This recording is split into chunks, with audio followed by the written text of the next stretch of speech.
Okay, let's just dive right into this explainer. Today, we're unpacking a truly fascinating and, honestly, pretty deliberately provocative manuscript by physicist and author Inyanga Omela. It's called The Triangular Prison. Omela lays out the structural analysis of human society that, well, it might make you a little uncomfortable. But you know what? That's exactly the point.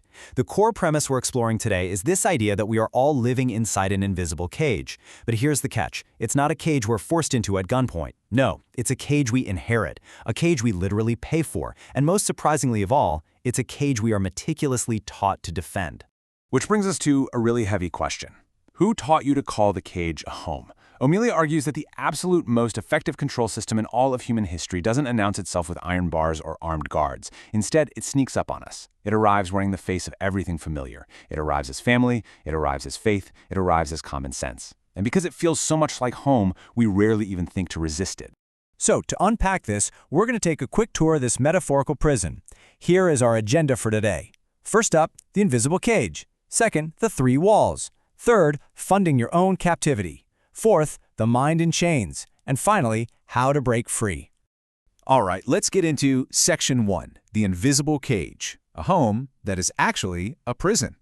So it's absolutely crucial to grasp that Omela is not just describing human nature here, or some innate biological instinct. He's describing a deliberate architecture. The triangular prison is defined as a control system constructed from tradition, religion, and education. But pay attention to that final, critical clause. It relies on the strict prohibition of examination. The prison actually forms when these three spheres get captured by institutions and this strict rule is applied. You are simply no longer allowed to question them. Moving on to Section 2, the three walls, tradition, religion, and education. So how exactly do these walls function? Well, the crucial point here is that in their genuine, uncaptured form, each of these is actually a profound gift to humanity. Tradition gives us memory and a sense of belonging. Religion provides us with cosmic meaning. Education gives us capability and power. But as Omela notes, when institutions start to fear questioning more than they love the truth, these gifts get weaponized. Tradition becomes a rigid rule you just have to obey. Religion becomes a mechanism to make doubt a literal sin. And education? It becomes a system that trains you to just receive information rather than actually evaluate it. Just trace this historical timeline for a second. It's wild. Back in 3500 BCE, the Sumerian temple economy basically fused religion, tradition, and education into one giant apparatus. I mean, did you know the world's oldest writing isn't poetry? It's actually temple accounting records?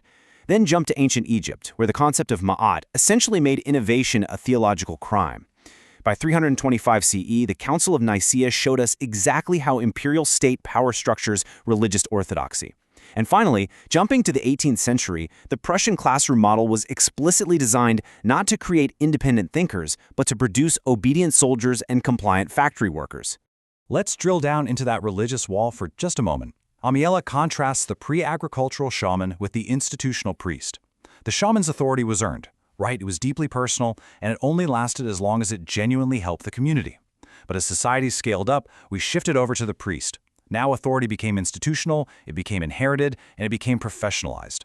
And when religion becomes a profession, the institution naturally just begins to protect its own survival, often completely at the expense of the genuine spiritual connection it claims to represent.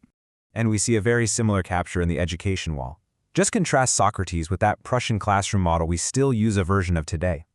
Socrates was literally executed by the state for asking questions, for teaching people how to dismantle the prison in public. On the flip side, Omela points out that the Prussian and colonial models of education were actively engineered to produce compliance. They reward rote memorization over critical thought, essentially acting as an elaborate filter to weed out people who are just a bit too independent. Okay, Section 3, funding your own captivity. The arithmetic of captivity. $500 billion. Let that sink in. That is the estimated annual revenue of the global Christian church alone. Now, this brings us to what is arguably the most uncomfortable part of the author's analysis. Omela shares this data to highlight a very structural argument. These institutions are massive, massive economic engines, and they're extracting immense resources, often from the poorest populations on Earth, just to fund their own institutional expansion. Look at the historical parallels here. Back in the day, the medieval Catholic Church sold indulgences to let people escape purgatory, essentially fusing spiritual and economic debt. Today, Omela argues, the modern prosperity gospel uses the exact same economic architecture. He shares this incredibly heartbreaking anecdote from his research. a Nigerian widow, struggling to pay her children's school fees, being told by a wealthy pastor that her poverty was actually a spiritual blockage. She was pressured to give a breakthrough seed offering to the church instead of paying for school. The institution claims to serve God, but the underlying mechanism is purely extractive. Moving to Section 4, the mind in chains, the psychology of the willing prisoner. So you might be wondering, why do we stay? Well, Omiela argues the walls might be on the outside, but the ultimate guard is actually inside your own head. He outlines the psychological warning signs of cognitive dissonance. When our invisible cage gets challenged, we don't calmly evaluate the evidence. No, instead, we try to defeat arguments prematurely. We feel personally attacked. We search for tiny, microscopic flaws in the new information rather than honestly assessing it. Think about it. If you cannot articulate what piece of evidence would actually change your mind about a core belief, you aren't holding a belief, you're defending a cell. The prison trains us to police ourselves. Finally, Section 5. How to break free. The liberators. I measure the progress of a community by the degree of progress which women have achieved. This powerful quote is from B.R. Ambedkar. Born into the untouchable caste in India, Ambedkar faced the ultimate triangular prison, a system where tradition, religion, and education perfectly fused together to justify his complete subjugation. But he used education to see the system from the outside. He realized the caste system wasn't some unavoidable cosmic law. It was just an institutional arrangement. And he fought tirelessly against the intersection of caste and patriarchy, ultimately drafting the Indian Constitution to strip state support right away from that prison. Ambedkar actually gives us a proven 4-step sequence for dismantling institutional control. Step 1. Get the education required to read the system from the outside. Step 2. Name the system with absolute precision. Ask yourself, who does it actually serve? Step 3. Build alternative institutions that don't rely on the prison's logic. And Step 4. Enact actual, real-world structural and legal change. But, and this is a big but, Omilela is very careful to distinguish true liberation from its imposters. Liberation is not just storming out of a church or dropping out of school without examining your own mind. It is not intellectual pride, and it is for sure not unchecked rage. If you just rebel without self-reflection, you'll simply walk into a brand new cage with different furniture. True liberation is the ongoing, courageous process of examining your inheritance.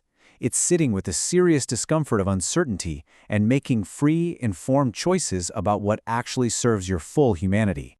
And that brings us to the end of this explainer. But really, it's just the beginning of the real work. I want to leave you with this final provocative thought to chew on today. What parts of your inherited beliefs, your traditions, your education, your faith, have you never truly examined? The mirror is in your hands right now. What you do with the reflection is entirely up to you.